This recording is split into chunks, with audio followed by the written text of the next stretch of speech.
अपने पसंदीदा शो के फुल एपिसोड देखने के लिए अभी डाउनलोड करें दंगल प्ले ऐप।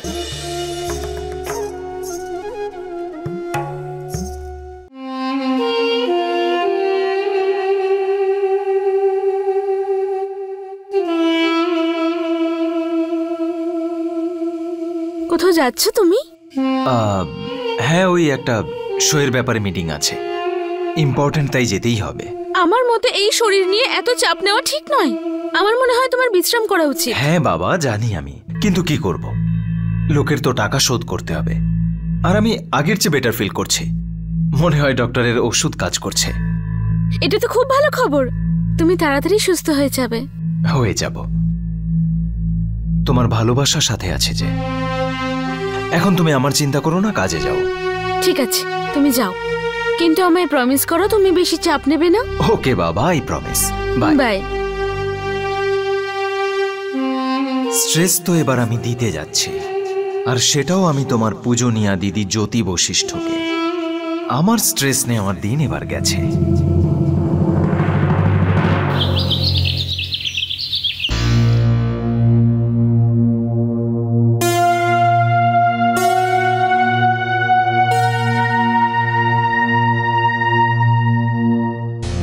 অনিল বাবু, আপনার নামের কুরিয়ার।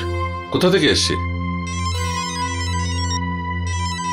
আরে ভাই, কোথা থেকে এসছে? আসলে এটা উজ্জয়িনী থেকে। তাতে দাও, সাইন করে দিই।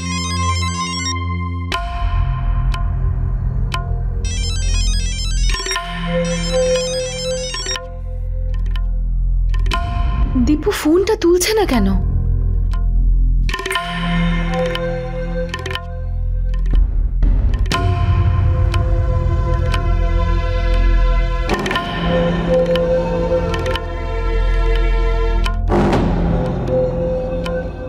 ম্যাডাম, জলবাবু আপনাকে নিচে ডাকছেন। আচ্ছা, ফোন করি আরেকবার।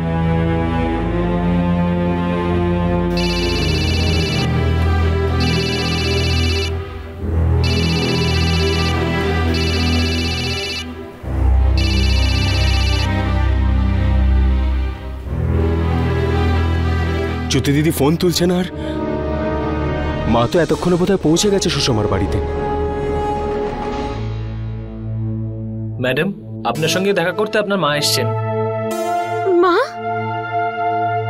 তুমি এখানে হঠাৎ করে? ভালো হয়েছে তুমি চলে এসেছো।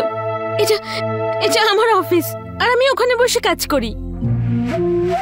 কেমন লাগছে তোমার আমাকে এখানে দেখে? চল বাইরে চল, তোর সঙ্গে কথা বলার আছে। আমরা এখানেই বসে কথা বলি, এমনিতেও আজ বস নেই। এসো, এখানে আমরা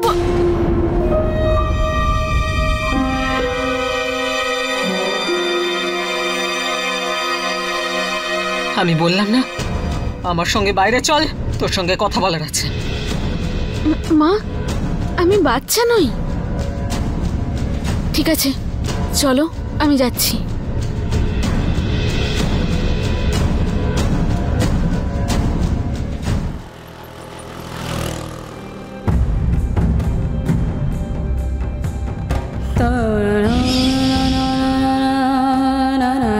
তোমার জন্য একটা ছোট্ট উপহার।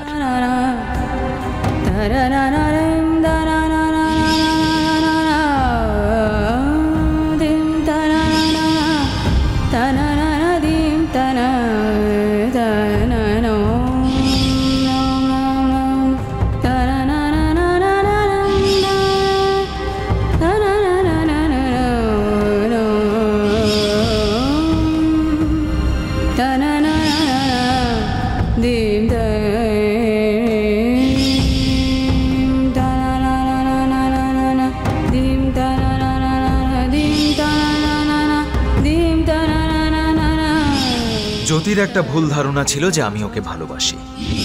আমি ওকে কখনোই ভালোবাসিনি।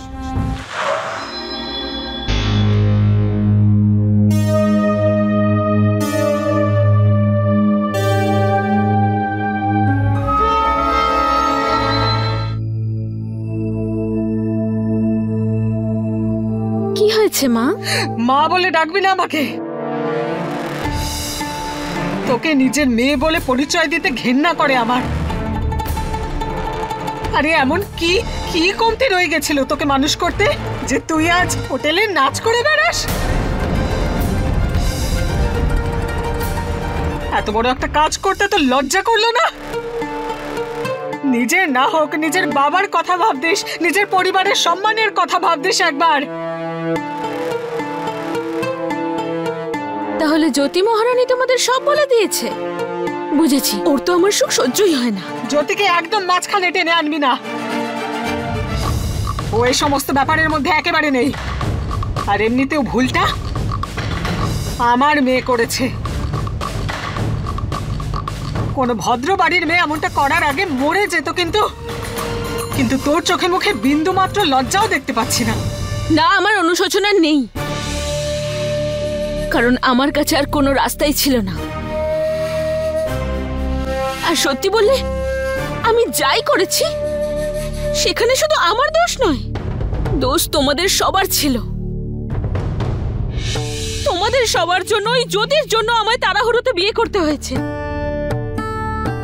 পড়াশোনা ছেড়ে দিয়ে আজ এত ছোট বয়সে আমায় সংসার চালানোর দায়িত্ব। আর বিয়ের পর তো জ্যোতি আমার কাজটাও ছিনিয়ে নিল। আমার কাছে উপার্জনের আর কোনো রাস্তা ছিল না। নয়তো কোন বাড়ির মেয়ে এরকম নাচতে চায়? আমিও চাইনি, কিন্তু আমার কাছে আর কোনো রাস্তা ছিল না। আর এতে শুধু যদি আমার স্বার্থ থাকতো আমি মরে গেলেও এই কাজ করতাম না। কিন্তু ব্রজ, তুমি তো ভালো করে জানো ওর অবস্থা। আর যখন পেটের খিদে আর রোগ একসাথে দরজায় কড়া নাড়ে, যখন যে কোনো সুস্থ মানুষ এই সিদ্ধান্তই নিয়ে থাকে। এবার বলো, এই সব কিছু জানার পরেও তোমার এটাই মনে হয় যে আমার দোষ, শুধু আমার?